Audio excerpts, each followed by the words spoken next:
Friends, आपका बहुत बहुत स्वागत है आपके अपने YouTube platform career crack hub पर। और मैं विकास मिश्रा आपकी एसएससी जीडी 2025 की तैयारी के क्रम में आपके लिए पॉलिटी का एक नया वीडियो लेके उपस्थित हुआ हूं।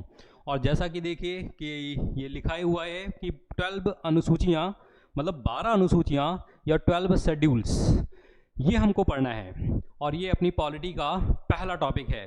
पढ़ना क्यों है? तो क्योंकि आपके एग्जाम में जो क्वेश्चन आएंगे उसमें जो क्वेश्चन आने की टेंडेंसी है इस टॉपिक से ज़्यादा है।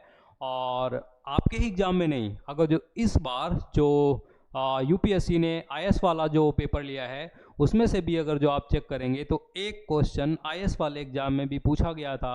इन 12 शेड्यूल्स में से उन्होंने 8वीं शेड्यूल से क्वेश्चन पूछा था।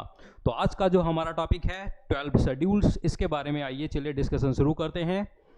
और 12 शेड्यूल्स, 12 अनुसूचियाँ। अब देखिए ये होती क्या हैं, अनुसूचियाँ क्या होती हैं, तो एक बार इसके बारे में बात करते हैं।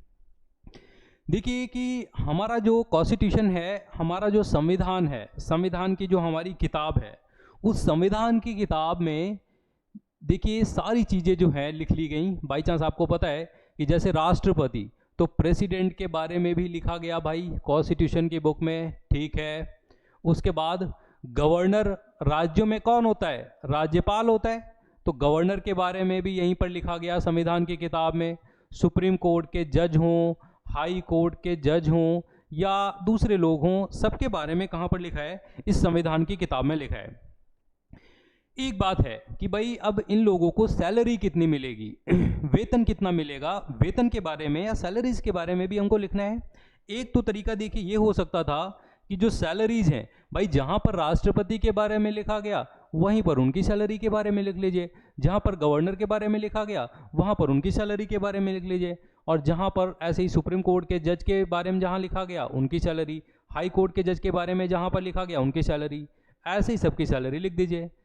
लेकिन आप ये देखिए अगर जो इस तरीके से लिखी जाए चीज़ें तो जगह जगह पर देखो salary salary salary salary salary, जगह जगह पर सैलरी सैलरी हो जाएगी। और ऐसा आप भी करते होंगे कि जो सिमिलर चीज़ें होती होंगी, समान चीज़ें होती होंगी, उनको आप ग्रुप करके एक पास लिख लेते होंगे जिससे कि याद करने में आसानी रहती है। तो फिर भारत का संविधान जिन्होंने बनाया उन्होंने भी क्या किया कि ये सारी जो सैलरी सैलरी ये जो सेम चीज़ें थीं ये ग्रुप करके संविधान के सबसे आखिरी के पन्नों में, लास्ट वाले पेजेस में रख दी गई हैं। और इन चीज़ों को बोलते क्या हैं? इन चीज़ों को बोलते हैं शेड्यूल्स, अनुसूचियाँ। भारत के संविधान में अनुसूचियाँ, ठीक है, शेड्यूल्स हैं ये। इनको क्या बोलते हैं? इनको हम लोग बोलते हैं अनुसूचियाँ। 12 शेड्यूल्स, 12 अनुसूचियाँ हैं क्योंकि हमारे संविधान में। तो अनुसूचियाँ जोड़ने के दो फायदे, एक तो ये फायदा कि भाई संविधान जब आप पढ़ोगे तो एक फ्लो बना रहेगा, आपको जगह जगह रुकना नहीं पड़ेगा, सैलरी सैलरी सैलरी। एक तो ये फायदा। दूसरा ये फायदा कि एक जैसी चीज़ें जब एक पास मिल जाएंगी तो हमको कंपेयर करने में आसानी रहेगी। तो इस वजह से संविधान के, भारत के संविधान के सबसे आखिरी वाले जो पन्ने हैं उनको क्या बोला जाता है? उनको बोला जाता है शेड्यूल्स। और ये जो शेड्यूल्स है, ये जब लिखी गई थी शेड्यूल्स, तब इनकी संख्या कितनी थी? तब इनकी संख्या थी 8 थी। लेकिन बाद में क्या हुआ है कि ये बढ़ के कितनी हो गई शेड्यूल्स? ये बढ़ के हो गई हैं 12। और मतलब पहले 8 थी और बढ़ के कितनी हो गई? 12 हो गई।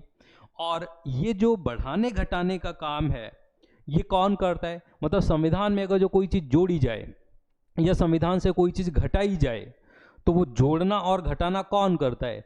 तो हमारी जो संसद है, हमारी जो पार्लियामेंट है, वो क्या करती है? वो संविधान में चीज़ों को जोड़ती है, या संविधान में अगर जो किसी चीज़ को संविधान से उसको हटाना है तो वो संविधान से हटाती है। तो एक बार देख लेते हैं, क्योंकि हमको जो है ये 8 थी, 4 शेड्यूल बाद में एडेड हैं, तो ऐड कैसे होता है चीज़ें, एक बार उसके बारे में भी डिस्कस करते हैं। और फिर उसके बाद जो है हम लोग पहली, दूसरी, तीसरी शेड्यूल को पढ़ना स्टार्ट करते हैं, ठीक है। तो एक बार इसको देख लेते हैं कि कैसे चीज़ें जोड़ी जाती हैं। तो देखिए भारत का ये समझ लीजिए कि कॉन्स्टिट्यूशन है, ठीक है, ये भारत का संविधान है, कॉन्स्टिट्यूशन है। मैं ऊपर लिख भी देता हूँ कि ये रहा अपने भारत का संविधान या कॉन्स्टिट्यूशन। अब इस संविधान की किताब में कोई चीज़ जोड़ी जानी है या कोई चीज़ घटाई जानी है, तो जोड़ना अगर जो घटाना है तो वो कौन करेगा? तो भाई वो तो राइट हमारी संसद के पास है, हमारी जो पार्लियामेंट है उसके पास है जोड़ना और घटाने का राइट। और हमारी जो संसद है उसके हाउस कितने होते हैं? उसके हाउस होते हैं दो, एक को बोलते हैं लोकसभा और एक को क्या बोलते हैं? राज्यसभा। ये तो आपको भी पता होगा पहले से ही। लोकसभा में कई सारे मेंबर्स बैठते हैं और अभी जो लोकसभा में मेंबर्स बैठते हैं वो कितने बैठते हैं? 543। और राज्यसभा में जो मेंबर्स बैठते हैं बेटा वो कितने बैठते हैं? 245 बैठते हैं। 543 जो मेंबर्स लोकसभा में बैठते हैं उनको बोलते क्या हैं? उनको हिंदी में बोलते हैं सांसद। ये आप ध्यान रख लो, हिंदी में इन 543 को लोगों को क्या बोला जाता है? इनको लोगों को बोला जाता है सांसद। ठीक है, जो संसद में बैठे, या इन्हीं को हम क्या बोलते हैं? एमपी बोलते हैं, मेंबर ऑफ पार्लियामेंट। ठीक है, राज्यसभा में जो ये 245 लोग बैठे हैं इनको क्या बोला जाता है? तो भाई इनको भी क्या बोला जाता है? इनको भी सांसद ही बोला जाता है या मेंबर ऑफ पार्लियामेंट ही बोला जाता है। ठीक है, अब ये जो संसद है ये क्या करेगी? संविधान में कोई चीज़ इसको जोड़ना है या घटाना है तो इसके लिए देखिए क्या होगा कि संसद में समझ लीजिए एक पर्चा तैयार किया जाएगा, एक पेज तैयार किया जाएगा और इस पेज पे लिख लिया जाएगा कि ये चीज़ जोड़नी है या ये चीज़ घटानी है। और इस पेज को हम क्या बोलेंगे? इस पेज को एक नया नाम दिया गया है, इस पेज को बोला जाएगा कॉन्स्टिट्यूशनल अमेंडमेंट बिल बोला जाएगा इसे। हिंदी में इसको क्या बोलेंगे? हिंदी में इसको बोलेंगे संविधान और संशोधन और विधेयक बोलेंगे इसको, संविधान संशोधन विधेयक। ठीक है, मतलब एक ऐसे पर्चे जिस पर्चे पर लिखा है कि भाई ये चीज़ संविधान की किताब में जोड़ दी जाए या ये चीज़ घटा दी जाए। अब उसको पर्चा पर्चा कहोगे तो अच्छा नहीं लगेगा, तो उस पर्चे का एक नया नाम है क्या? कि कॉन्स्टिट्यूशनल अमेंडमेंट बिल, संविधान संशोधन विधेयक। अब ये संविधान संशोधन जो विधेयक है इसको क्या किया जाएगा? इसको लोकसभा में रखा जाएगा, लोकसभा के मेंबर्स इसको पास कर देते हैं, मतलब वो कह देते हैं कि भाई ये हमारी तरफ से पास है, ये शब्द जुड़ जाए, हमें कोई दिक्कत नहीं है। तो लोकसभा से पास हो जाएगा, राज्यसभा जाएगा, राज्यसभा के मेंबर्स भी अगर जो इसको पास कर देते हैं तो ये राज्यसभा से भी पास होके कहाँ जाएगा? ये जाएगा राष्ट्रपति के पास, जो हमारी प्रेसिडेंट महोदया हैं द्रौपदी मुर्मू जी, उनके पास ये जाएगा। और राष्ट्रपति जो महोदया हैं अगर जो वो इस पर्चे पर अपने सिग्नेचर कर देती हैं, साइन कर देती हैं, तो ये जो पर्चा है जिसको हम कॉन्स्टिट्यूशनल अमेंडमेंट बिल कह रहे हैं, ये अब क्या बन गया है? इसका अब नया नाम हो गया है। अब इसको बिल नहीं कहेंगे, अब इसको क्या बोलेंगे? इसको हम बोलेंगे कॉन्स्टिट्यूशनल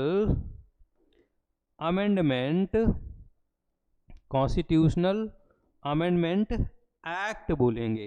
ठीक है, क्या बोलेंगे? कॉन्स्टिट्यूशनल अमेंडमेंट एक्ट, या इसका हिंदी में देखो यहाँ पर मैं नाम लिखे दे रहा हूँ, संविधान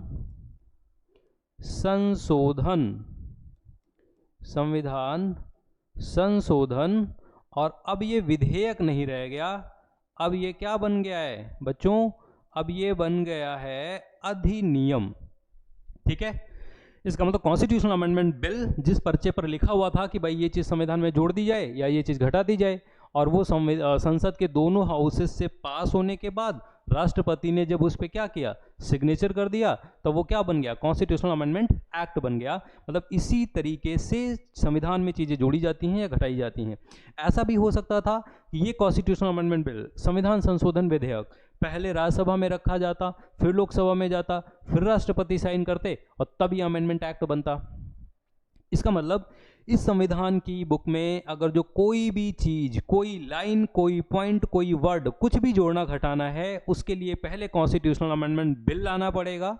और वो कॉन्स्टिट्यूशनल अमेंडमेंट बिल जब संसद के दोनों हाउस से पास होने के बाद राष्ट्रपति साइन करेंगे, तब वो बन जाएगा कॉन्स्टिट्यूशनल अमेंडमेंट एक्ट, संविधान संशोधन अधिनियम। तभी माना जाएगा कि वो चीज़ जुड़ी है या वो चीज़ घटी है।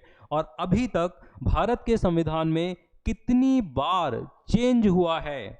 अभी तक 106 बार भारत के संविधान में चेंज हो चुका है। इसका मतलब हमारे पास 106 कॉन्स्टिट्यूशनल अमेंडमेंट एक्ट हैं, संविधान संशोधन अधिनियम है, जिनके माध्यम से कोई भी चीज़ जोड़ी गई या घटाई गई।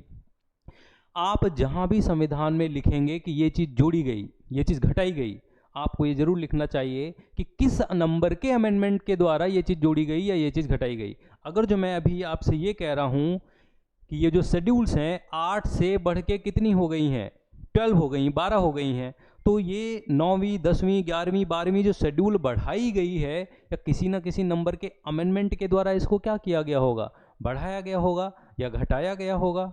तो हमको वो नंबर भी लिखना पड़ेगा कि किस नंबर के अमेंडमेंट के द्वारा ये चीज़ बढ़ाई या घटाई गई है। ठीक है, अब हम लोग शेड्यूल्स शुरू करते हैं। पहली शेड्यूल में क्या है, दूसरी शेड्यूल में क्या है, क्योंकि उसी से क्वेश्चन आते हैं। तो आइए हम लोग अपनी क्लास आगे बढ़ाते हैं। तो schedules in the Indian constitution, भारतीय संविधान में अनुसूचियाँ।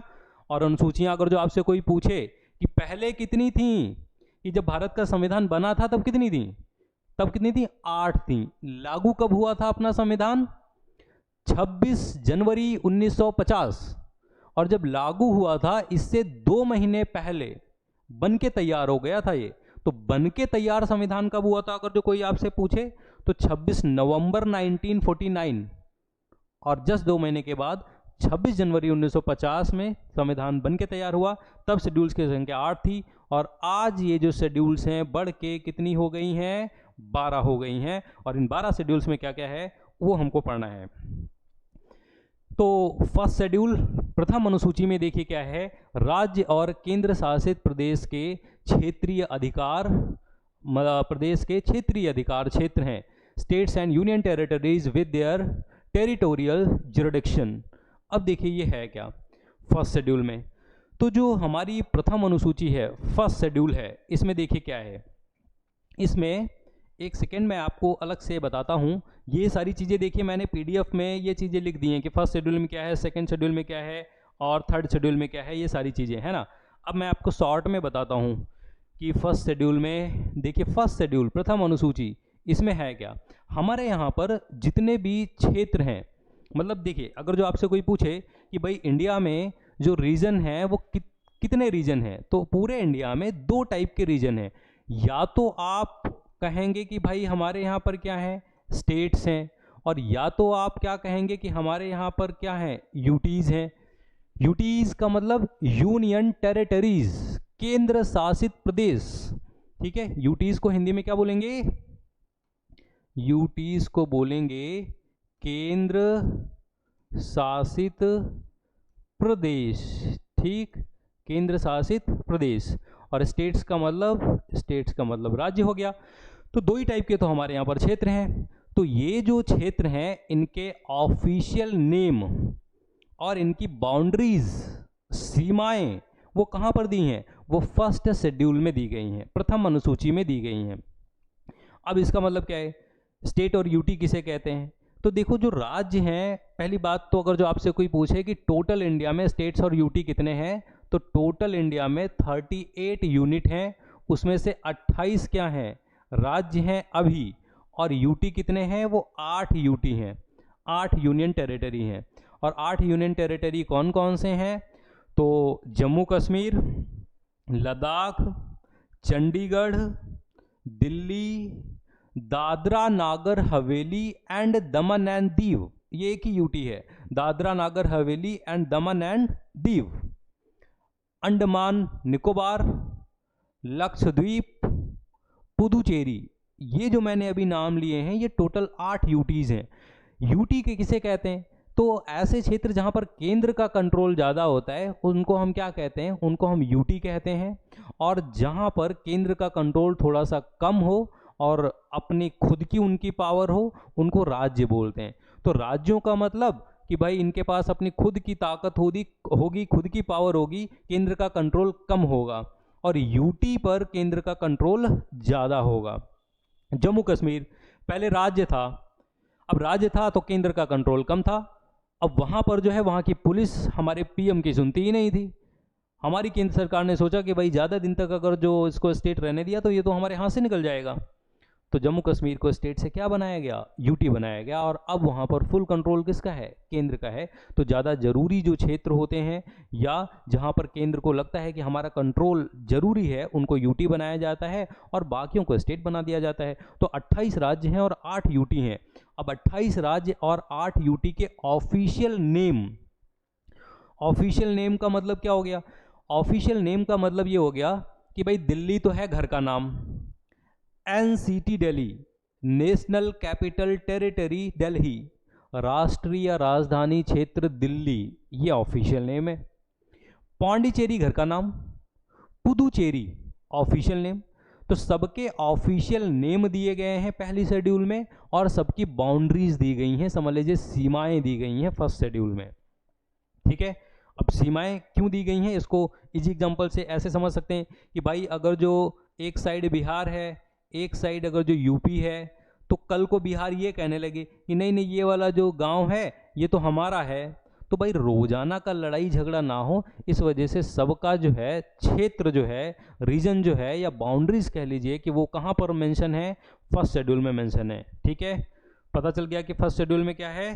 ठीक, तो फर्स्ट शेड्यूल में क्या है आपको ये याद रखना है कि ये समझ लीजिए कि सबके नेम है, मतलब सबके नाम, ठीक, ऑफिशियल नेम है और सबकी बाउंड्रीज। वो लिखी तो बहुत बड़ी बड़ी लाइनें हैं, आप जो मैं बता रहा हूं उसको ही ध्यान रखो, नेम है और समझ लीजिए बाउंड्रीज हैं। ठीक है, सेकेंड शेड्यूल में देखिए क्या है, द्वितीय अनुसूची। द्वितीय अनुसूची में यहां पर देखो, हिंदी में पढ़ लेना अपने आप कि विभिन्न संवैधानिक पदों, राष्ट्रपति, राज्यपाल, उच्चतम न्यायालय और उच्च न्यायालयों के न्यायाधीश, सीएजी आदि के वेतन, भत्ते एवं विशेषाधिकार। वही चीज़ इंग्लिश में लिखा है। तो देखो सेकंड शेड्यूल, अब सेकंड शेड्यूल में सबकी क्या लिखी है, बस ये सब कहानी जो है यहाँ पर लिखी है, ये आपको याद नहीं होगा, आप इजी के लिए कैसे याद करोगे कि सेकंड शेड्यूल, और सेकंड शेड्यूल में क्या है भाई, सेकंड शेड्यूल में सबकी सैलरी दी है, वेतन दिया गया है। ठीक है, तो ऐसे याद करो कि सेकेंड शेड्यूल में वेतन दिया गया है, सेकेंड शेड्यूल हो गया। तो अगर जो आपको जानना है कि राष्ट्रपति को वेतन कितना मिलता है, राज्यों के राज्यपाल को वेतन कितना मिलता है, तो आपको क्या पढ़नी चाहिए, भारत के संविधान की दूसरी अनुसूची आपको पढ़नी चाहिए। हालांकि यहाँ पर सभी की सैलरीज नहीं दी गई हैं, ठीक है, लेकिन अब किन किन की सैलरीज सेकंड शेड्यूल में दी गई हैं वो देखिए, एसएससी डीडी 2025 वाले एग्जाम में नहीं आएगा। ठीक है, वो आप पीसीएस वगैरह की तैयारी कर रहे हो, आईएएस वगैरह की तैयारी कर रहे हो, तब मैं आपको ये भी बताता कि भाई सेकंड शेड्यूल में किन की सैलरी दी है और किन की नहीं दी है, लेकिन ये आपके लिए इंपॉर्टेंट नहीं है। आप बस इतना समझो कि सेकंड शेड्यूल में क्या है, सैलरी है। ठीक, उसके बाद देखिए क्या है थर्ड शेड्यूल में, देखते हैं जरा। तो थर्ड देखिए जो शेड्यूल है, तीसरी अनुसूची में क्या है, तीसरी अनुसूची में है शपथ। बस एक लाइन याद रखो, ओथ। ठीक है, कौन सी लाइन याद रखो, एक बार मैं अंडरलाइन करता हूं, ये रहा ओथ या ये रहा शपथ। ठीक, अब किनकी इन्होंने लिख रखा है कि भाई कौन कौन से लोग ओथ लेते हैं, किनकी दी है। ठीक है, लेकिन हमको कौन कौन लेता है इससे अभी मतलब नहीं है, क्योंकि आप एसएससी जीडी 2025 की तैयारी कर रहे हैं और आपसे मतलब 100% आपसे ये नहीं पूछेगा कि इन ये जो तीसरी अनुसूची में जो थर्ड शेड्यूल है इसमें किनकी ओथ दी है, आपसे बस ये पूछा जाएगा कि तीसरी अनुसूची में है क्या। तो थर्ड वाली जो शेड्यूल है इसको बस आप ऐसे याद रखिए कि इसमें क्या दिया गया है, इसमें ओथ है या शपथ है, क्योंकि हमको पता है कि भाई सारे लोग जब अपनी अपनी पोस्ट पर बैठते हैं, पद पर बैठते हैं, तो वो ओथ लेते हैं, शपथ लेते हैं। अभी आपने देखा होगा कि नरेंद्र मोदी और उनके बाकी के सारे जो मंत्री हैं उन्होंने ओथ ली। अच्छा, अगर जो मैं बात करूं कि जो मंत्री लोग हैं केंद्र वाले, वो किसके सामने ओथ लेते हैं, उनको ओथ कौन दिलवाता है, भारत का राष्ट्रपति। आपने न्यूज़ में देखा होगा तो द्रौपदी मुर्मू जी खड़ी हैं और वो सिर्फ एक वर्ड बोल देती थी कि मैं, और आगे की जो ओथ होती थी वो मंत्री बोलता था। तो ओथ में वो क्या बोलते हैं कि मैं संविधान की कसम खाता हूं, ऐसे ऐसे करूंगा, वो ओथ का फॉर्मेट कहां पर दिया है, भारत की तीसरी अनुसूची में दिया है, थर्ड शेड्यूल में दिया है। तो थर्ड शेड्यूल किससे रिलेटेड है, ओथ से रिलेटेड है। उसके बाद आ जाइए फोर्थ शेड्यूल, चौथी अनुसूची। तो देखिए क्या है कि हमारे यहाँ पर दो, संसद में कितने हाउस, तो संसद में आप कहेंगे दो हाउस, कौन कौन से? लोकसभा और राज्यसभा, ठीक है। और राज्यसभा जो है, राज्यसभा में कितने लोग हैं? अभी कितने लोग हैं? तो अभी राज्यसभा में है 245, 245 लोग। अब भाई ये 245 लोग जो राज्यसभा में हैं, ये कहीं ना कहीं से आते होंगे भाई। राज्यसभा में जो लोग हैं वो या तो किसी न किसी राज्य से आते होंगे, या तो किसी न किसी यूटी से आते होंगे, यूनियन टेरिटरी, केंद्र शासित प्रदेश से आते होंगे। तो किस राज्य से, किस यूटी से राज्यसभा में कितने लोग आए हैं, अगर जो आपको ये जानना है तो आपको क्या पढ़ना चाहिए? आपको 4th शेड्यूल या चौथी अनुसूची पढ़नी चाहिए। ध्यान ये भी रखना है, क्या ध्यान रखना है? कि लोकसभा की सीटें शेड्यूल्स में नहीं दी हैं, ठीक। क्यों नहीं दी हैं लोकसभा की सीटें? तो हम कभी जब डिलिमिटेशन कमीशन, परिसीमन आयोग पढ़ेंगे, इस बात की चर्चा तब करेंगे। अभी के लिए बस इतना ध्यान रखिए कि जो शेड्यूल्स हैं वहां पर सिर्फ किसकी सीटें दी हैं? सिर्फ राज्यसभा की सीटें दी हैं। और राज्यसभा में अगर जो मैं बात करूं कि सबसे ज्यादा राज्यसभा में किस राज्य या किस यूटी से लोग आते होंगे, तो सिंपल सी बात है भाई, यूपी की पॉपुलेशन सबसे ज़्यादा है, तो सबसे ज़्यादा यूपी से लोग आते हैं। और कितने लोग आते हैं? तो यूपी से 31। मतलब ऐसे ही हर राज्य, हर यूटी की जो सीट है वो कहाँ पर दी हुई होगी? वो चौथी शेड्यूल में दी है कि राज्यसभा की सीटों की संख्या। तो ये भी क्लियर हो गया। और बस अभी आप देखते जाइए, आखिरी में मैं याद करवा दूंगा ट्रिक से आपको कि शेड्यूल में क्या है। आगे चलते हैं। 5th शेड्यूल और 6th शेड्यूल, छठी अनुसूची। तो इसमें आप पढ़ लीजिए है क्या? अनुसूचित क्षेत्रों और अनुसूचित जनजातियों का प्रशासन एवं नियंत्रण। और वही आप बात 5th शेड्यूल में इंग्लिश में पढ़ लेना। 6th शेड्यूल में देखो क्या है? एडमिनिस्ट्रेशन ऑफ ट्राइबल एरियाज, ठीक है। और ये 4 स्टेट दिए गए हैं, ठीक है। ये है क्या? 5वीं और 6ठी शेड्यूल। तो ये तो लिखा है, तो ये तो लिखा है, बट मैं जो बता रहा हूं उस पर बस ध्यान दो, उसको आप समझो। 5वीं शेड्यूल को आप बोलिए शेड्यूल्ड एरिया। एक सेकेंड, हाँ ठीक है, वाइट है। तो 5वीं शेड्यूल को हम लोग क्या बोलेंगे? हम लोग बोलेंगे शेड्यूल्ड एरिया, ठीक है। और शेड्यूल्ड एरिया को हिंदी में क्या बोलेंगे?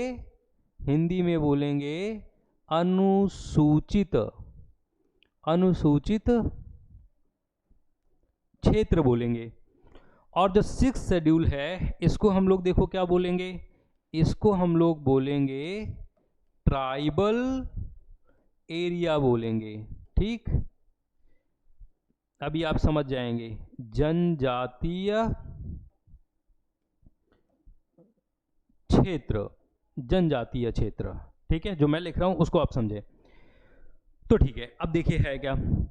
तो अच्छा, अगर जो मैं आपसे ये कहूं कि पूरे भारत में सबके लिए कानून एक जैसे बनने चाहिए या कानून सबके लिए अलग अलग बनने चाहिए, आप बताइए। तो कुछ लोग आप में से ये बोलेंगे कि भाई सबके लिए कानून एक जैसे होने चाहिए। अब मैं आपको एग्जांपल देता हूं। क्या अंबानी और एक तरफ रिक्शा वाला है, उन दोनों पर बराबर टैक्स लगा दें? नहीं। आप कहोगे कि नहीं भाई, अंबानी तो ज़्यादा पैसे वाले, उन पर ज़्यादा टैक्स लगे। तो कानून एक जैसे फिर कहाँ हुए? या मैं कहूं कि भाई आपको एक टिकट काउंटर पे बैठाया गया है और आपने कहा कि मैं भाई सबके लिए एक जैसा कानून बनाता हूं, ठीक है। और सारे लोग लाइन से आओ, 1000 लोगों की लाइन लग गई। आपने अचानक देखा कि बहुत कोई बूढ़ा इंसान या हैंडीकैप्ड पर्सन भी उधर से आ रहा है, तो क्या आप उससे भी कहेंगे कि 1000 के पीछे लग जाओ? नहीं, आप कहेंगे कि बाबा या जो भी होगा आगे आ जाओ। ये तो रूल्स अलग हो गए। आपकी मम्मी अगर जो कहें कि मैं भी सबके लिए एक ही रूल बनाऊंगी और जितना खाना 2 साल के बेटे को मिलेगा उतना ही 18 साल के बेटे को मिलेगा, दिक्कत हो जाएगी घर में। इसका मतलब क्या है? मतलब अगर जो लोग अलग अलग हैं तो कानून भी अलग अलग होने चाहिए, और अगर जो लोग इक्वल हैं, समान हैं, तो उनके लिए कानून भी क्या होने चाहिए? सेम होने चाहिए। और यही बात एक इंसान बोल के गया, मतलब एक फिलोसोफर बोल के गया, अरस्टोटल, अरस्तु। उसने क्या कहा? उसने कहा कि equal rules for equal person and unequal rules for unequal person. समान नियम समान लोगों के लिए और असमान नियम असमान लोगों के लिए। उसने ये बात बोल दी। अब पूरे इंडिया में आप सोच के देख लो कि भाई सब जगह जो है लोग सेम सेम नहीं हैं। आप पूरे इंडिया की बात छोड़ो, आप जहाँ पे रहते हो उससे ही 4-5 किलोमीटर इधर उधर आप चले जाओ, आप देखेंगे पता नहीं कैसे कैसे लोग हैं। तो जो लोग अलग अलग हैं तो सीधी सी बात है रूल्स भी कैसे होने चाहिए, अलग अलग ही तो होने चाहिए। तो यहाँ पर देखिए क्या है कि हमारे यहाँ पर जो इंडिया है, अब बाई चांस जैसे कि ये इंडिया है और इंडिया में कोई एक ये रीजन है, हमको पता है कि इंडिया में ट्राइबल लोग भी रहते हैं, जनजातियाँ भी रहती हैं। तो बाई चांस इंडिया का ये रीजन है और यहाँ पर हम मान लेते हैं कि ट्राइबल लोग रह रहे हैं। ट्राइबल का मतलब जनजातियाँ यहाँ पर रह रही हैं, ट्राइबल लोग रह रहे हैं। तो अब ये जो ट्राइबल लोग हैं ये बिल्कुल अलग हैं, हम जैसे नहीं हैं। अब जब हम जैसे नहीं हैं तो इनके लिए रूल्स कैसे बनाए जाने चाहिए, इनके लिए रूल्स अलग तरीके के बनाए जाने चाहिए, ये लोग ही अलग हैं। तो भाई जब लोग अलग हैं इनके लिए रूल्स अलग बनाए जाने चाहिए, तो पहले एरिया तो डिक्लेयर करो कि कितने एरिया में ये लोग रहते हैं। तो कितने एरिया में ये लोग रहते हैं, तो ये रहा आपका एरिया, आप कहेंगे इतने एरिया में ये लोग रहते हैं। तो जितने एरिया में ये लोग रहते हैं उन एरियाज को डिक्लेयर कर दिया जाता है क्या, शेड्यूल्ड एरिया। और शेड्यूल्ड एरिया जब डिक्लेयर कर लिया जाएगा तो फिर इन लोगों के लिए रूल्स नियम कानून कुछ दूसरे टाइप के बनाए जाएंगे, क्योंकि ये लोग अलग प्रकार के लोग हैं। तो इंडिया के ऐसे 10 राज्यों में पाए जाते हैं शेड्यूल्ड एरिया। और यदि आपको जानना है कि शेड्यूल्ड एरिया 10 राज्यों में कहाँ कहाँ हैं, तो उनके नामों की लिस्ट आपको कहाँ पर मिलेगी, वो मिलेगी 5वीं शेड्यूल में। ठीक है, उसके बाद देखिए जो ये ट्राइबल लोग हैं, अब अच्छा देखो ट्राइबल सारे ट्राइब सारी जनजातियां भी एक प्लेटफॉर्म पे नहीं है, कुछ लोग मॉडर्न होके आगे निकल गए, कुछ लोग पीछे छूट गए। अब सारे लोग जब एक जैसे नहीं हैं तो सबके लिए फिर नियम कानून एक जैसे कैसे हो सकते हैं, नहीं हो सकते हैं। तो इसी वजह से समझ लीजिए कि नॉर्थ ईस्ट के जो 4 राज्य हैं, 4 राज्य कौन, तो आसाम हो गया, मेघालय हो गया, त्रिपुरा हो गया और मिजोरम हो गया। समझ लीजिए कि ये 4 राज्य जो हैं इनमें जो ट्राइबल लोग हैं उनकी समझ लीजिए कंडीशन थोड़ा सा ज़्यादा अलग है। और इस वजह से इन 4 राज्यों में जो एरिया डिक्लेयर किए जाते हैं, क्षेत्र डिक्लेयर किए जाते हैं, उनको हम शेड्यूल्ड एरिया नहीं कहते, उनको क्या बोलते हैं, उनको ट्राइबल एरिया बोलते हैं या जनजातीय क्षेत्र बोलते हैं। तो इन 4 राज्यों में ट्राइबल एरिया कहाँ कहाँ है, अगर जो आपको नामों की लिस्ट जाननी है तो आपको क्या पढ़नी पड़ेगी, 6ठी शेड्यूल्स पढ़नी पड़ेगी, 6ठी अनुसूची आपको पढ़नी पड़ेगी। ठीक है, तो ये जो शेड्यूल्ड एरिया है या ये जो ट्राइबल एरिया है, अभी आपने न्यूज़ अगर जो देखी है तो आपने देखा होगा कि लद्दाख में एक आंदोलन चल रहा है। और वो आंदोलन जो चला रहे हैं उनका यही डिमांड है कि लद्दाख को 6ठी शेड्यूल में डालो। अब 6ठी शेड्यूल में जैसे ये डाल दिया जाएगा तो लद्दाख को बहुत सारे प्रोटेक्शन मिल जाएंगे, वहाँ की ज़मीन आप नहीं खरीद सकते, वो लोग आपकी खरीद सकते हैं, वहाँ का कल्चर आप बदल नहीं सकते, बहुत सारी दूसरी और भी स्पेशल राइट्स उनको मिल जाएंगे। तो शेड्यूल्ड एरिया जो है इन 4 राज्यों को छोड़ के समझ लीजिए कि भारत के किसी भी राज्य में जो एरिया डिक्लेयर किया जाएगा ट्राइबल लोगों के लिए तो उसको बोलेंगे शेड्यूल्ड एरिया, और उसके नामों के लिए 5वीं शेड्यूल में है। और यदि इन 4 राज्यों में एरिया डिक्लेयर किया जा रहा है अभी, तो उन एरियाज को ट्राइबल लोगों के लिए जो एरिया डिक्लेयर किया जा रहा है उसको क्या बोलेंगे, उसको बोलेंगे ट्राइबल एरिया। इतना सा बस अंतर है। ठीक है, तो शेड्यूल्ड एरिया और ट्राइबल एरिया ध्यान रखना है, दोनों जगह ही ट्राइबल लोग, लेकिन यहाँ पर हम शेड्यूल्ड एरिया बोल रहे हैं और इन 4 राज्यों में जो ट्राइबल एरिया वाले लोग हैं उनको क्या बोल रहे हैं, ट्राइबल एरिया बोल रहे हैं। ठीक है, अब आओ बढ़ते हैं आगे। तो 7th शेड्यूल और 7th शेड्यूल, 7th शेड्यूल, अब 7th शेड्यूल में देखिए यहाँ पर क्या है, तो ये जो 7वीं अनुसूची है 7th शेड्यूल है, इसमें देखिए क्या क्या गया है। तो 7वीं शेड्यूल में हमने क्या किया है, शक्तियों को बांटा है, पावर्स को डिवाइड कर दिया है। और पावर्स को जो डिवाइड कर दिया है वो कैसे डिवाइड कर दिया है, तो देखिए हमारे यहाँ पर क्या है कि 2 ही टाइप के क्षेत्र हैं। एक सेकेंड, यहाँ पर मैं आपको थोड़ा सा समझाता हूँ। अपने यहाँ पर देखो क्या है, एक तो केंद्र है, ठीक है, और दूसरी तरफ कौन है, स्टेट है, राज्य है। ठीक, अब केंद्र और राज्य में पावर को जो बांटा गया है वो किस शेड्यूल में बांटा गया है, समझ लीजिए कि वो 7th शेड्यूल में बांटा गया है। और 7वीं अनुसूची में सेंटर और स्टेट के बीच में पावर का डिवीजन करने के लिए, शक्तियों को बांटने के लिए 3 लिस्ट दी गई हैं। एक लिस्ट को बोलते हैं यूनियन लिस्ट, ठीक है, ध्यान से बस देखते रहिए। दूसरी लिस्ट को क्या बोलते हैं?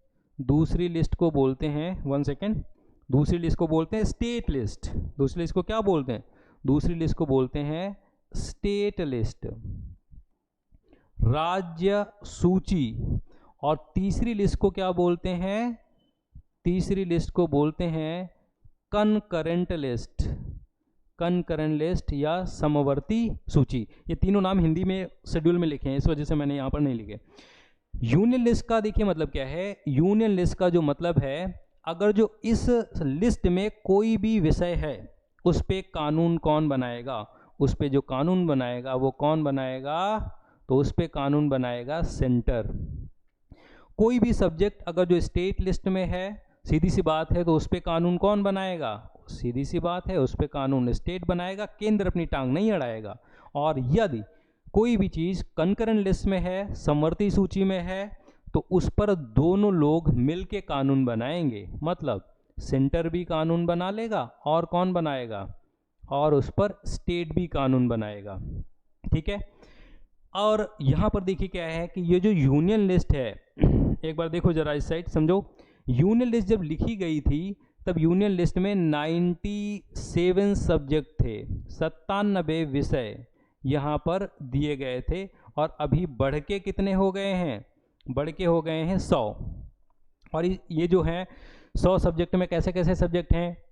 तो भाई जितने जरूरी सब्जेक्ट हैं वो कहाँ आएंगे? यूनियन लिस्ट में आएंगे। जैसे पोर्ट्स, बंदरगाह, कम्युनिकेशन, संचार, उसके बाद डिफेंस, रक्षा, इंटरनेशनल रिलेशन, अंतर्राष्ट्रीय संबंध, रेलवे। अच्छा बताओ किसके अंडर में होता है? तो रेलवे किसके अंडर में होता है? केंद्र। अच्छा डाकघर, पोस्ट ऑफिस, केंद्र। तो ये सारे सब्जेक्ट क्योंकि यूनियन लिस्ट में है, इस वजह से कानून कौन बनाता है? सेंटर बनाता है। स्टेट लिस्ट में जो है, जो सब्जेक्ट होंगे स्टेट कानून बनाएगा। और स्टेट लिस्ट में देखो, जो पहले लिखी गई थी तब इसमें सब्जेक्ट कितने थे? 60 थे। और लेकिन अभी सब्जेक्ट बढ़ के कितने हो गए हैं? 61 हो गए। ये जो मैं सर्कल कर रहा हूँ वो अभी वाले हैं, सॉरी 66 थे, बढ़े नहीं है, ध्यान रखना, घट गए हैं, ठीक है। 66 थे लेकिन स्टेट लिस्ट में घट के कितने हो गए हैं? 61 हो गए हैं, ठीक। अब ये जो देखो 61 सब्जेक्ट हैं, इसमें कैसे कैसे हैं? पुलिस। अच्छा बताओ पुलिस किसके अंडर में होती है? राज्य के अंडर में होती है। क्यों राज्य के अंडर में होती है? क्योंकि वो कहाँ पर है? स्टेट लिस्ट में है, ठीक है। जैसे कि पब्लिक हेल्थ एंड सैनिटेशन, लोक स्वास्थ्य एवं स्वच्छता, ये भी यहीं पर आएगा। लोकल गवर्नमेंट का मतलब पंचायत और नगर पालिका, ये भी स्टेट लिस्ट में आएगा। जुआ और सट्टा यहीं पर आएगा, स्टेट लिस्ट में आएगा। उसके बाद ये कॉन्करेंट लिस्ट ऐसी लिस्ट है जैसे आपके घर में भी होता होगा, कुछ मामले पापा डिसाइड करेंगे, कुछ मम्मी डिसाइड करेंगे और कुछ दोनों लोग मिल के डिसाइड करेंगे। तो ये मिल के वाली लिस्ट है, मतलब सेंटर भी और स्टेट भी। और यहाँ पर देखिए क्या है कि ये जब कॉन्करेंट लिस्ट लिखी गई थी, समवर्ती सूची, तब इसमें जो सब्जेक्ट्स थे वो कितने थे? 47 थे। लेकिन अभी बढ़ के कितने हो गए हैं? 52 सब्जेक्ट्स हो गए हैं। और इसमें कैसे कैसे सब्जेक्ट्स हैं? इसमें हैं मैरिज, विवाह, डिवोर्स, तलाक, एडॉप्शन, बच्चे को गोद लेना, एजुकेशन, शिक्षा, और उसके बाद इलेक्ट्रिसिटी, बिजली, न्यूज़पेपर, फॉरेस्ट, जंगल, ऐसे सारे सब्जेक्ट यहाँ पर हैं। खास बात, कॉन्करेंट लिस्ट में जितने भी सब्जेक्ट हैं कानून कौन बनाएगा? दोनों लोग बनाएंगे। अच्छा, एक ही विषय पर दोनों लोगों ने कानून बना दिए, केंद्र ने भी बना दिया, राज्य ने भी बना दिया। केंद्र वाला कानून कुछ कह रहा है, राज्य वाला कुछ कह रहा है। आपको क्या लगता है किसकी चलेगी? पापा की, मम्मी की? तो भाई देखो, आपके घर में चाहे जिसकी चलती हो, लेकिन यहाँ पर पापा की ही चलेगी, सेंटर की ही चलेगी। अल्टीमेट पावर कॉन्करेंट लिस्ट पर किसकी है? सेंटर की है, ठीक है। तो ये जरूर ध्यान रखना। अभी एसएससी सीजीएल का पेपर हो रहा है, उन्होंने ये पूछा था ये क्वेश्चन कि ओरिजिनल वाला जो संविधान था उसमें यूनियन लिस्ट में कितने सब्जेक्ट थे, स्टेट लिस्ट में कितने थे, कॉन्करेंट लिस्ट में कितने थे? तो ओरिजिनल वाले में, संविधान में 47 यहाँ पर थे, 66 यहाँ पर थे, 97 यहाँ पर थे। अभी यूनियन लिस्ट में 100 हैं, स्टेट लिस्ट में 61 है, कॉन्करेंट लिस्ट में कितने हैं? 52 हैं। और ये रही, आप बस यहाँ पर थोड़ा सा करेक्शन कर लेना, यहाँ पर गलत लिखा है, यूनियन लिस्ट में इतने नहीं है सब्जेक्ट, है ना। और ये मैंने आपको पहले ही बता दिया है। फिर ये 52 अभी वाले दिए हैं, ये सही हैं। ये यहाँ पर फिलहाल क्रॉस कर लेना आप, क्योंकि मैंने पहले ही आपको समझा दिया है, ठीक है। ये तीनों चीज़ें, संघ सूची, राज्य सूची और समवर्ती सूची, यही मैंने आपको समझाया है। कि हम लोग क्या करेंगे कि 8वीं शेड्यूल या 8वीं अनुसूची पढ़ेंगे। तो 8वीं अनुसूची में देखिए है क्या, और 8वीं अनुसूची में है भाषाएं। ये जो भाषाएं हैं 8वीं शेड्यूल में, पहले कितनी भाषाएं थीं? 14 भाषाएं थीं यहाँ पर, और अभी बढ़ के ये जो भाषाएं हैं ये कितनी हो गई हैं? 22 हो गई हैं। ये ध्यान रखना, पहले कितनी थी? 14, अभी कितनी हो गई हैं? 22 हो गई हैं। लैंग्वेजेज ये हैं क्यों? तो लैंग्वेजेज या भाषाएं यहाँ 8वीं शेड्यूल में हैं, और ये क्यों है? तो देखिए, एक इंसान अपनी पहचान जितनी धर्म के साथ जोड़ता है उतनी भाषाओं के साथ भी जोड़ता है। अगर जो आप वर्ल्ड पर नज़र डालें तो आपको धर्म आधारित देश मिलेंगे देखने को, और साथ साथ में भाषा आधारित देश भी आपको देखने को मिल जाएंगे। कभी आप फुर्सत में यूरोप के जो देश हैं उन पे नज़र डालिए। जर्मनी, जर्मन बोलने वालों का देश। इटली, इटालियन बोलने वालों का देश। फ्रांस, फ्रेंच बोलने वालों का देश। इंग्लैंड, इंग्लिश बोलने वालों का देश। इसका मतलब एक एक लैंग्वेज को बोलने वाले लोगों ने एक एक देश बना के रखा हुआ है। भाषा जो है वो हमारी इतनी पहचान के साथ जुड़ी हुई है। तो जिन्होंने भाषा की दिक्कत को समझा नहीं, सल्यूशन अच्छे से निकाला नहीं, वहाँ बहुत सारी दिक्कतें हुई। रिजल्ट, इसका रिजल्ट बहुत ही घातक हुआ। जैसे कि आप देख सकते हैं कि इंडिया और पाकिस्तान जो है, जब दो देश बने तो इस साइड में हमको पता है ईस्ट पाकिस्तान, सॉरी इधर जो बना वो वेस्ट पाकिस्तान बना, है ना। इधर तो वेस्ट पाकिस्तान बनेगा, ठीक है। तो इस साइड आ गया वेस्ट पाकिस्तान, और इस साइड क्या आ गया, जो आज बांग्लादेश है वो क्या बना था? ईस्ट पाकिस्तान, ठीक है। अब ये जो ईस्ट पाकिस्तान है यहाँ पर, या बांग्लादेश है यहाँ पर, वेस्ट पाकिस्तान ने अपनी भाषा उर्दू को थोप दिया। अब उर्दू को यहाँ पर जब उन्होंने थोप दिया तो यहाँ पर यहाँ की जो भाषा यहाँ पर बोलने वाले जो लोग थे वो कौन सी भाषा बोलते थे? बांग्ला भाषा बोलते थे। बांग्ला लैंग्वेज को डाउनग्रेड किया गया, कल्चर को डाउनग्रेड किया गया, संस्कृति को बिगाड़ा गया, और इसी वजह से ये ईस्ट पाकिस्तान अलग हो गया और एक अलग देश बना। कौन सा? बांग्लादेश। और ये बांग्लादेश वेस्ट पाकिस्तान से कब अलग होके बना था? 1971, 1971, ठीक है। तो भाषा की समस्या को सॉल्व नहीं करोगे तो दिक्कत आएगी, और भाषा की समस्या को इंडिया ने बहुत अच्छे से सुलझा लिया, क्योंकि यहाँ पर तो और ज़्यादा दिक्कत थी। मलयालम, तमिल, तेलुगु, कन्नड़, पता नहीं कितनी भाषाएं बोलने वाले लोग हैं, और उनकी दिक्कतों को सुलझाया अगर जो ना जाता तो बहुत दिक्कत हो जाती। इस वजह से हमने 14 भाषाएं पहले 8वीं शेड्यूल में रखी। जब जब किसी ने बोला कि भाई हमारी भाषा भी 8वीं शेड्यूल में डालो, तो उन सब की भाषाओं को भी हमने 8वीं शेड्यूल में जगह दी है, और अभी भाषाएं बढ़ के ये हो गई हैं 22। ये जो 22 भाषाएं हैं जो 8वीं शेड्यूल में हैं, इसका मतलब क्या है? इसका मतलब ये है कि अगर जो आपकी भाषा 8वीं शेड्यूल में है तो उसके डेवलपमेंट का काम, उसको आगे बढ़ाने का काम वो इंडियन गवर्नमेंट का है, भारत सरकार का है। आप बिल्कुल भी थोड़ी भी टेंशन मत लीजिए कि आपकी लैंग्वेज डाउनग्रेड होगी। जी नहीं, नहीं डाउनग्रेड होगी, क्योंकि आपकी भाषा को बढ़ाने का काम किसका है? भारत सरकार का है।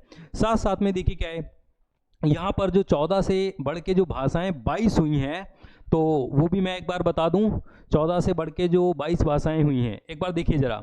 मैंने अभी आपको जब पहले ये शेड्यूल पढ़ाना शुरू किया तो उसके बाद मैंने आपको क्या बताया? कॉन्स्टिट्यूशनल अमेंडमेंट एक्ट्स के बारे में बताया, संविधान संशोधन अधिनियमों के बारे में बताया, और साथ साथ में आपको ये बताया कि ये संविधान संशोधन अधिनियम ये कौन करता है, कौन जो है किसके द्वारा संविधान में संशोधन होता है? तो संसद के द्वारा संविधान में संशोधन होता है। टोटल कितने हो गए हैं बच्चों? 106। ये हम लोग बात कर चुके हैं। तो अब ये देख लेते हैं कि भाई जो भाषाएं हैं ना, 14 थी 22 हो गई। तो कभी कभी आपसे पूछ लेगा कि बताइए किस नंबर के अमेंडमेंट के द्वारा ये भाषाएं जोड़ी गई हैं। तो एक बार जल्दी से इधर देखो, 21वें नंबर का संविधान में संशोधन किया गया, और मैं ऐसे लिख दूंगा 21वें नंबर का संविधान, ठीक है। संविधान में क्या किया गया? संशोधन किया गया। 21वां संविधान संशोधन और अधिनियम, ठीक है। 21वां संविधान संशोधन अधिनियम, और ईयर कौन सा था, 1967 था। तो इसमें ये अमेंडमेंट हुआ और इस अमेंडमेंट से एक भाषा जोड़ी गई।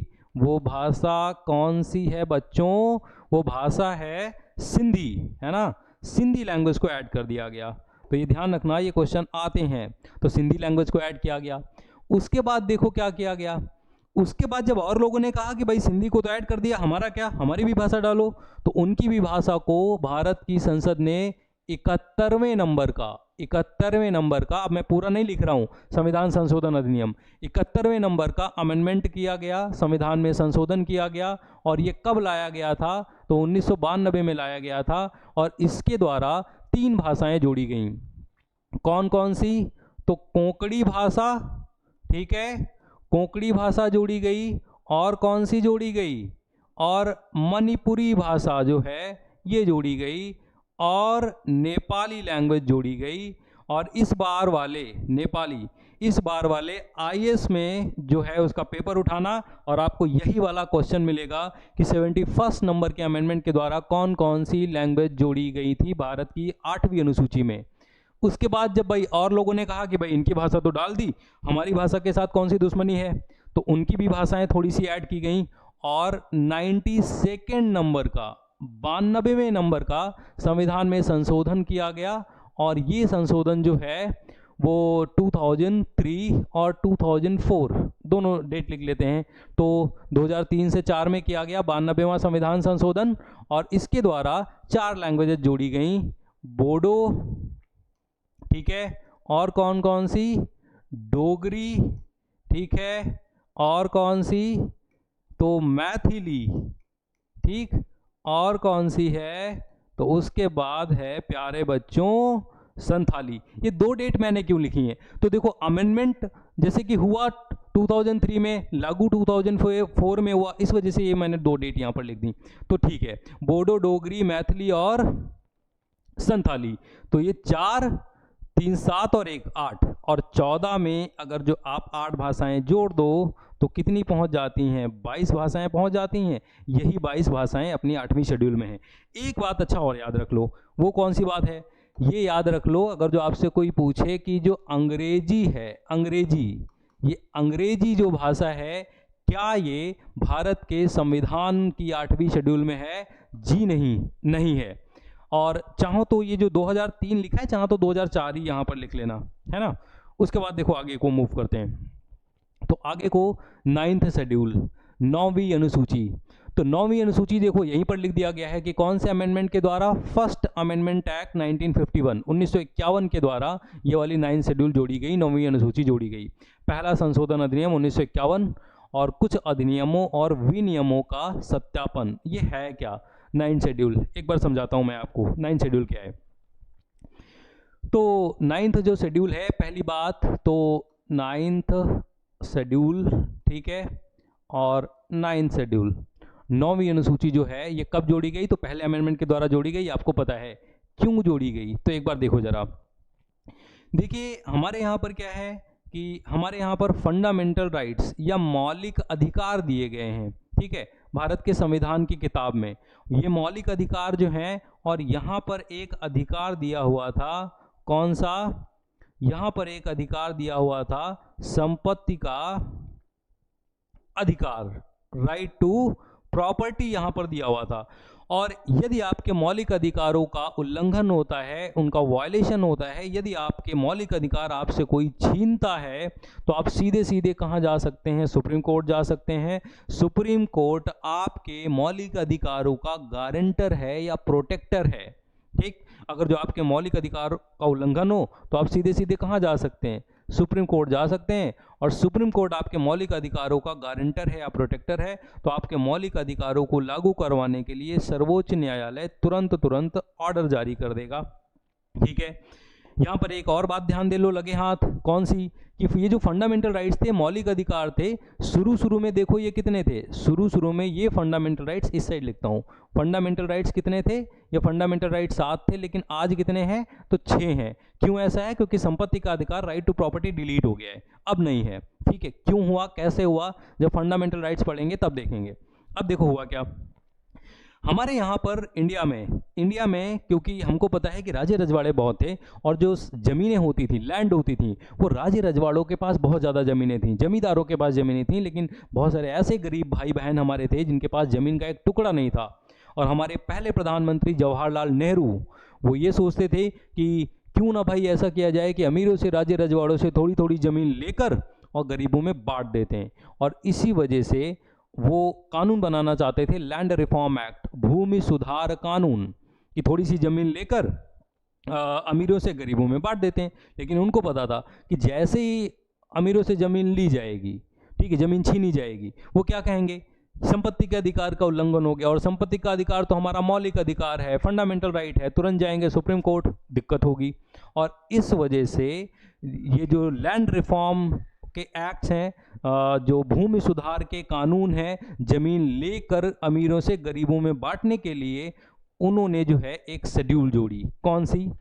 9th schedule. ये 9th शेड्यूल जोड़ी तो इससे क्या हुआ, एक बात, ये जो है 9th शेड्यूल या 9वीं अनुसूची जोड़ी और 9वीं अनुसूची जोड़ के एक बात लिखी इस शेड्यूल में। क्या उन्होंने लिखा कि ये जो 9th शेड्यूल है, अगर जो 9th शेड्यूल में कोई भी चीज़ डाल दी जाए तो सुप्रीम कोर्ट उस चीज़ को चेक नहीं करेगा।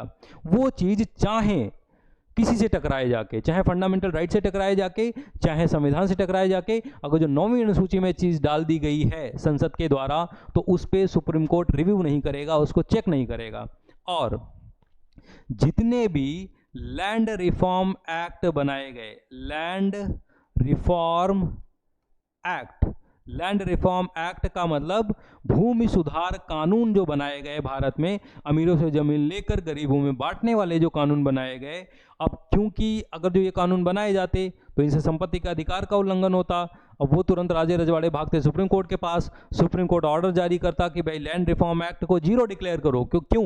क्योंकि लैंड रिफॉर्म एक्ट की वजह से राइट टू प्रॉपर्टी का क्या हो रहा है, वायलेशन हो रहा है।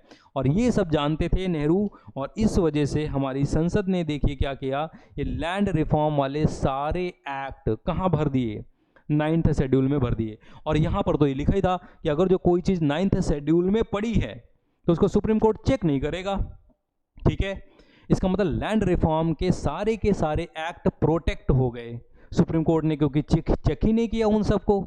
अब जब संसद को ये पता चला कि ये तो बहुत अच्छी चीज़ हमारे हाथ लग गई है यार, अगर जो जब भी सुप्रीम कोर्ट से बचना हो वो चीज़ कहाँ पर डाल दो, वो चीज़ 9th शेड्यूल में डाल दो। तो सबसे ज़्यादा जो एक्ट या कानून यहाँ पर भरे गए हैं 9th शेड्यूल में, वो लैंड रिफॉर्म या भूमि सुधार के कानून भरे गए हैं। और इसी वजह से 9वीं अनुसूची का दूसरा नाम ही क्या है, लैंड रिफॉर्म या भूमि सुधार। बाकी के जहाँ जहाँ जिन जिन नियमों या कानूनों को सर्वोच्च न्यायालय से बचाना हुआ संसद को, वो दूसरे नियम भी कहाँ पर डाले गए हैं, 9th शेड्यूल में डाले गए हैं। ठीक है, तो ध्यान रखना। तो इसका मतलब क्या है, 9वीं अनुसूची। और एक बार देखो, कुछ अधिनियमों और विनियमों का सत्यापन का मतलब उनको सुप्रीम कोर्ट से बचाने के लिए, है ना। या देखो क्या लिखा है, validation of creation acts and regulation, वो एक्ट वो रेगुलेशन वैलिड बने रहेंगे जो 9th शेड्यूल में डाल दिए गए हैं। या इस 9th शेड्यूल को याद रखना किसके नाम से बच्चों, लैंड रिफॉर्म के नाम से 9वीं अनुसूची को ध्यान रखना, या हिंदी में किस नाम से याद रखना, भूमि सुधार। क्योंकि इस अनुसूची में सबसे ज़्यादा जो कानून भरे गए हैं वो कौन से, लैंड रिफॉर्म के भरे गए हैं। उसके बाद आ जाइए 10वीं अनुसूची। साथ साथ में ये भी ध्यान रखना कि 10वीं जो अनुसूची है वो उसके लिए कौन सा अमेंडमेंट लाया गया, 52 नंबर का कॉन्स्टिट्यूशनल अमेंडमेंट एक्ट 1985 या 52वां संविधान संशोधन अधिनियम 1985 के द्वारा ये 10वीं अनुसूची जोड़ी गई। और इसमें देखो है क्या, दल बदल विरोधी कानून, इंग्लिश में एंटी डिफेक्शन लॉ। अब ये होता क्या है, एक बार डिस्कस करते हैं।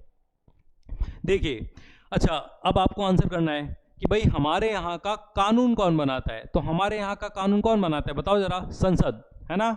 या यूं कह लें कि हमारे यहाँ का कानून बनाती है पार्लियामेंट। ठीक, ये रही अपनी संसद। और संसद के हाउस कितने हैं, तो संसद के हाउस हैं 2, लोकसभा और राज्यसभा। वेरी गुड, ऐसे ही आपको आंसर देते रहने हैं। और लोकसभा में क्या है कि लोकसभा में कितने लोग बैठते हैं, 543। यहाँ पर कितने बैठते हैं, 245। इनको बोलते क्या है, एमपी, मेंबर ऑफ पार्लियामेंट या सांसद बोलते हैं। इनको भी क्या बोलते हैं, मेंबर ऑफ पार्लियामेंट या सांसद बोलते हैं। उसके बाद देखो क्या है, अब यहां पर क्या है कि अच्छा, अगर जो सरकार बनानी है तो सरकार कैसे बनेगी। हमको पता है कि जिस भी पार्टी को गवर्नमेंट या सरकार बनानी है तो जरूरी ये होता है कि वो पार्टी लोकसभा में, ध्यान रखना किस हाउस में, लोकसभा में 50% से ज्यादा सीटें अगर जो कोई भी पार्टी जीत ले तो उसकी क्या बनती है, उसकी सरकार बनती है। तो एग्जाम्पल के लिए यहां पर हम लोग एग्जाम्पल ले लेते हैं, दो पार्टियां, और एक पार्टी है बीजेपी और दूसरी तरफ हम लोग एग्जाम्पल ले लेते हैं कांग्रेस। हैं हालांकि और भी पार्टियां, लेकिन इसी एग्जाम्पल के लिए दो, ठीक है। बीजेपी पार्टी ने क्या किया भाई, 543 सीटों पे चुनाव लड़ा, और सपोज करते हैं कि इन्होंने कितनी सीटें जीती हैं, 275 सीटें जीती हैं। कांग्रेस ने क्या किया कि 543 में से जो सीटें जीती हैं 268 सीटें जीती हैं, ठीक है। तो 50% से ज्यादा सीटें किसने जीत ली हैं, बीजेपी पार्टी ने जीत ली हैं। सरकार कौन बनाएगा, गवर्नमेंट कौन बनाएगा, बीजेपी पार्टी अब सरकार बनाएगी, ठीक है। अब मेरा ये सवाल है कि सरकार कहते किसे हैं। अब आप लोग जैसे बहुत सारे लोग, मैं ऑफलाइन बैचेज में जब ये क्वेश्चन पूछता हूँ तो कुछ लोग कहते हैं कि जो देश चलाएं, ठीक। अब देश चलाएं तो इसका मतलब कौन, आपके दिमाग में क्या इमेज बन रही है। अब आप सोच के देखो कि आपके घर में भी बात होती है कि सरकार बुरी है, सरकार अच्छी है, सरकार ये है, सरकार है कौन, आपके दिमाग में क्या इमेज बन रही है कि सरकार कौन है। मैं आपको एक एग्जाम्पल देता हूं कि अगर जो मैं आपको एक रस्सी दूं, है ना, और बोलूं कि जाओ भाई सरकार को बांध लाओ, जाके जाओ सरकार को बांधो जाके, तो किसे बांध दोगे जाके, किसे आप बांध दो तो ये बोल दोगे कि मैंने पूरी सरकार को बांध दिया। इसका मतलब आपके दिमाग में जब चीज क्लियर होगी तभी आप बता पाओगे। तो देखिए एक बार सरकार कहते किसे हैं, तो बीजेपी पार्टी ने क्योंकि 50% से ज्यादा सीटें जीती हैं और इस वजह से बीजेपी पार्टी ही क्या बनाएगी, गवर्नमेंट बनाएगी। और गवर्नमेंट का सिंपल सीधा सा मतलब ये हुआ कि बीजेपी पार्टी का एक एमपी, एक सांसद, वो चाहे लोकसभा से हो चाहे राज्यसभा से हो, वो अपॉइंट कर दिया जाएगा पीएम, राष्ट्रपति के द्वारा उसको प्रधानमंत्री के रूप में नियुक्त कर दिया जाएगा, ठीक है। उसके बाद क्या किया जाएगा, बीजेपी पार्टी के ही कुछ एमपीज, कुछ सांसद, वो चाहे लोकसभा से हो चाहे राज्यसभा से हो, उनको राष्ट्रपति अपॉइंट कर देगा मंत्री, मिनिस्टर्स, ठीक। और ये जो ग्रुप है इसको बोलते हैं केंद्र सरकार, ठीक है। केंद्र सरकार, इसके तीन नाम हैं, केंद्र सरकार भी बोलते हैं, केंद्रीय कार्यपालिका भी बोलते हैं, या केंद्रीय मंत्री परिषद भी बोलते हैं। इंग्लिश में union government, union executive and union council of ministers, ठीक है। तो ये चीज आप ध्यान रखना, यहां पर मैं इसके तीनों नाम लिखे दे रहा हूं, ठीक है। तीनों नाम इसलिए लिखे दे रहा हूं कि ये बहुत ही इंपॉर्टेंट है, ठीक है। तो यूनियन, ये कौन है, यूनियन गवर्नमेंट है, ठीक है। और यूनियन गवर्नमेंट का मतलब कौन सी सरकार भाई, केंद्र सरकार है ये। और इसी का दूसरा नाम क्या है, यूनियन एग्जीक्यूटिव, ठीक।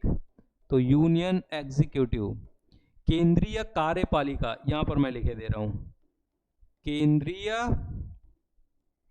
कार्यपालिका, ठीक है। तो ये केंद्रीय कार्यपालिका हो गई। और तीसरा इसका नाम क्या है, तीसरा इसका नाम है यूनियन काउंसिल ऑफ, अब यहां पर नीचे मेरे को लिखना पड़ रहा है तो एक बार एडजस्ट करना, यूनियन काउंसिल ऑफ मिनिस्टर्स।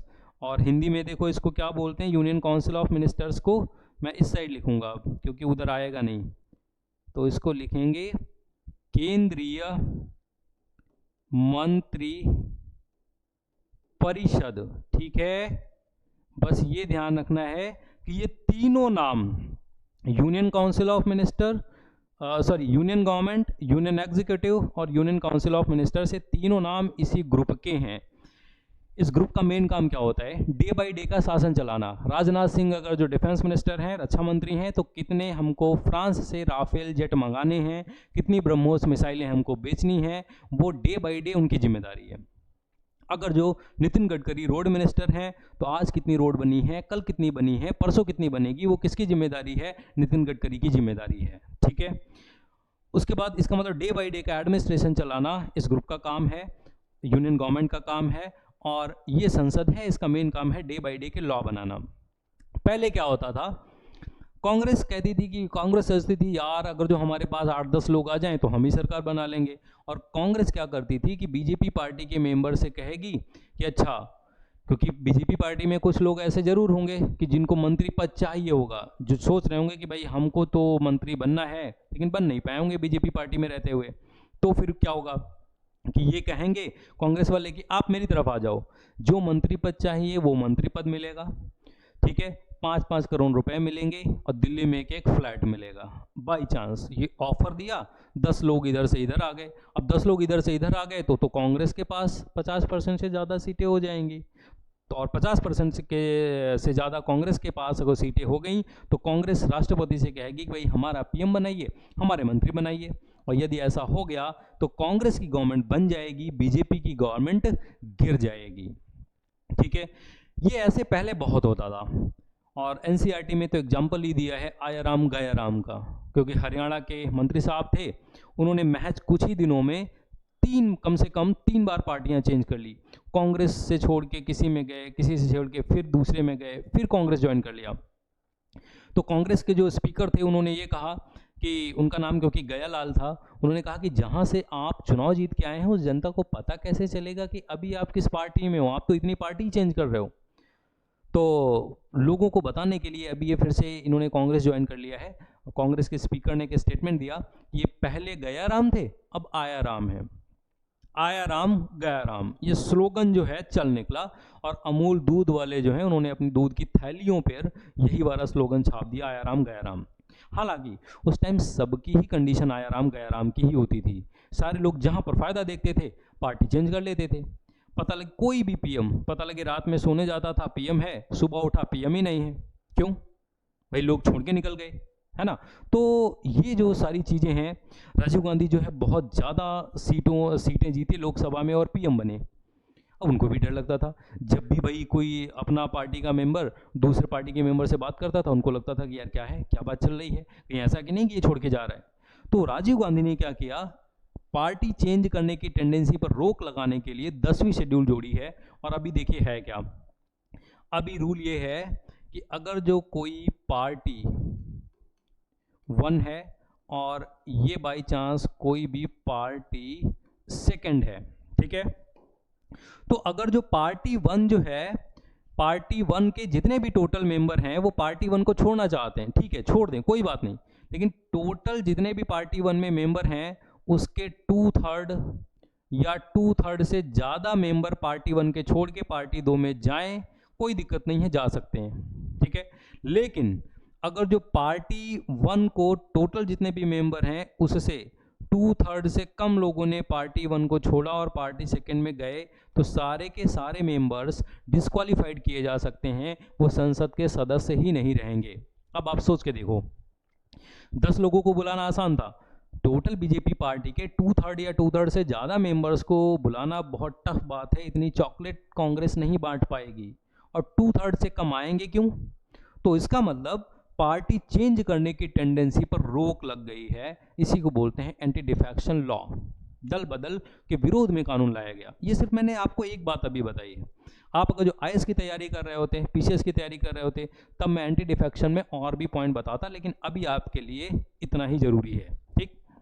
तो एंटी डिफेक्शन लॉ, और एंटी डिफेक्शन लॉ की अभी लिमिट जो है, अब देखिए ये जब 10वीं शेड्यूल जोड़ी गई थी तब यहाँ पर जो लिमिट हुआ करती थी वो 1/3 हुआ करती थी, 1/3।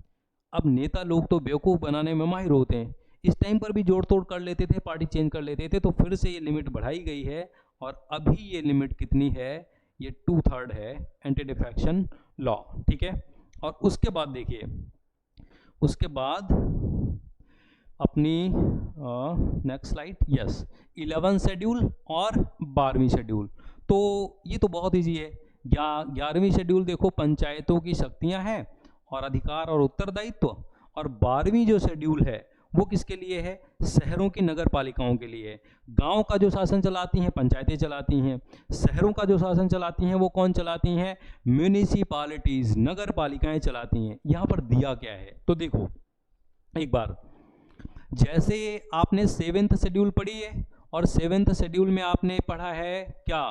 यूनियन लिस्ट, ठीक। उसके बाद पढ़ी आपने क्या? State list. उसके बाद आपने क्या पढ़ी? कनकरेंट लिस्ट, समवर्ती सूची। ये सारी सूचियां पढ़ी, 3 सूचियां। यहाँ पर अभी कितने सब्जेक्ट हैं? 100 सब्जेक्ट हैं। यहाँ पर अभी कितने हैं? 61 हैं। समवर्ती सूची में कितने विषय हैं? 52 विषय हैं। अगर जो कोई विषय यूनियन लिस्ट में है तो कानून कौन बनाएगा? केंद्र बनाएगा। राज्य सूची में है तो कौन बनाएगा? स्टेट बनाएगा। समवर्ती सूची में कोई विषय है तो दोनों लोग बनाएंगे। तो जैसे ये 3 लिस्ट हैं, ऐसे ही जो 11वीं शेड्यूल है, 11th शेड्यूल है ना, 11वीं जो शेड्यूल है उसमें कितने सब्जेक्ट हैं? उसमें 29 सब्जेक्ट हैं जिन पर कानून कौन बनाएगा? गांव की पंचायतें बनाएंगी। तो 29 सब्जेक्ट की लिस्ट को क्या बोलते हैं? 11th शेड्यूल, ठीक है। और ऐसे ही जो 12वीं शेड्यूल है, 12 शेड्यूल, 12वीं जो शेड्यूल है उसमें क्या है? उसमें 18 विषय दिए गए हैं जिन विषयों पर कानून कौन बनाएगा? शहरों की नगर पालिकाएं बनाएंगी। तो 18 सब्जेक्ट की लिस्ट को हम बोलते हैं 12वीं शेड्यूल। और 11वीं और जो 12वीं शेड्यूल है इसका अमेंडमेंट भी आप याद रखना कि 11वीं शेड्यूल 73rd अमेंडमेंट एक्ट के साथ जोड़ी गई थी और 12वीं शेड्यूल 74th अमेंडमेंट एक्ट के साथ जोड़ी गई थी। और ये दोनों जो अमेंडमेंट्स हैं सेम ईयर में 1992 में किए गए थे, ठीक है। तो यहाँ पर मैं एक बार फिर से ऐड करे दे रहा हूँ कि 11वीं शेड्यूल में कितने सब्जेक्ट हैं? 29 विषय हैं। किसके लिए? पंचायतों के लिए। और जो 12वीं वाली शेड्यूल है उसमें कितने सब्जेक्ट हैं? 18 विषय हैं। किसके लिए? नगर पालिकाओं के लिए। तो ये टोटल अपनी जो है 12 की 12 शेड्यूल्स हुई। अब मैं एक बार आपको शॉर्ट ट्रिक से याद करवा दूं, ठीक है। और शॉर्ट ट्रिक यहाँ पर मैंने पहले से ही आपके लिए लिख के रखी थी। एक बार कहाँ गई? एक सेकंड देख लूँ मैं। अच्छा, ये दूसरी है स्लाइड, चलिए कोई बात नहीं। यहाँ पर क्या है कि देखिए, यहाँ पर आपने YouTube पे देखा होगा या नेक्स्ट टाइम जब आऊँगा, क्योंकि अभी मैं लिखूँगा तो वो ज़्यादा हो जाएगा, ज़्यादा टाइम लग जाएगा। तो टीयर्स ऑफ ओल्ड पीएम करके है, टीयर्स ऑफ ओल्ड पीएम। ये पूरी 12 की 12 शेड्यूल्स याद करने की ट्रिक है। गूगल पे आप डालना टीयर्स ऑफ ओल्ड पीएम और वो ट्रिक आपको लिखी हुई मिल जाएगी। उसके आगे शेड्यूल्स भी लिखी हुई मिल जाएंगी। तो समझा हमने दिया है और टीयर्स ऑफ ओल्ड पीएम मैंने ट्रिक बता दी। अब टी का मतलब क्या है, ई का मतलब क्या है, ये आप गूगल पे खाली tears of old PM type करेंगे, वो ट्रिक याद कैसे करें उसकी ट्रिक आपको मिल जाएगी, आप याद कर लेना। यहाँ पर लिखूंगा तो अभी जो है वो टाइम लग जाएगा, ठीक है। तो ऐसे ही जो है साथ बनाए रखने के लिए आपका बहुत बहुत धन्यवाद। और ये लेक्चर्स देखें और वीडियोस को लाइक करें, सब्सक्राइब करें। और ये जो कंटेंट जो है जो आपको दिया जा रहा है ये निश्चित ही आपके लिए बहुत ही हेल्पफुल होगा, ठीक। और ऐसे ही आप अपना प्यार बनाए रखें, ठीक है। और आपका बहुत बहुत धन्यवाद। और मैं विकास मिश्रा आपका तहे दिल से शुक्रिया अदा करता हूँ। धन्यवाद।